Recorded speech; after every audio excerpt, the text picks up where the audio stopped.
It's been very mixed. I'll give my opinion first. I think one of the challenges is that I think it's limited collaboration.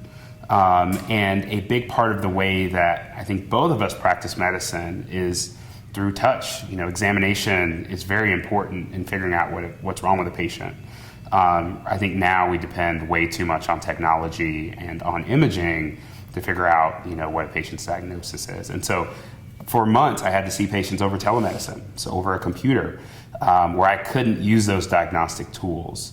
I think over time, we've gotten better in learning how to figure out how to get a patient to move in certain ways, or to, in essence, examine themselves with our guidance to help figure out what's wrong. I will say the benefit is kind of the access piece. And I have patients who have more access to me than they ever have before.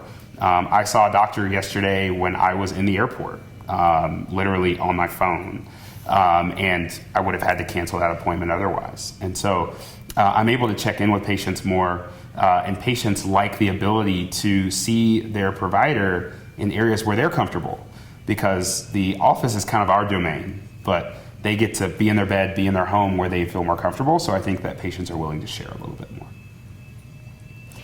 I definitely agree with our ability to be able to meet patients where they are through telemedicine. It's very older adult friendly. It's very friendly for just us being able to pop into their living rooms, like Dr. Goree said, on any device they have, whether it's an iPad, a phone, a computer, whatever.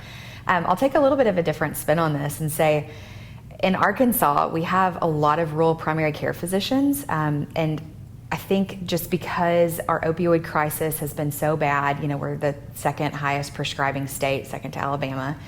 And so being that a lot of patients come directly to their primary care physicians, oftentimes before they get to us, opioids are very consumer driven, and it's been difficult, I think, for patients to manage their pain more efficiently through the pandemic, the COVID pandemic, that is, just because a lot of clinics shut down. People were only able to do telemedicine. And so if patients aren't able to see, say, their physical therapist, their chiropractor, their massage therapist, whoever is part of their multimodal team, their pain may have gotten a little bit worse. Their gyms were closed. Anything that they were able to do on a physiologic basis for their body to be able to move may have been limited because of the COVID pandemic. So I think that's put a little bit more of a time crunch for us to kind of fix their pain as fast as possible, because they may have gone through, an acute phase through 2020.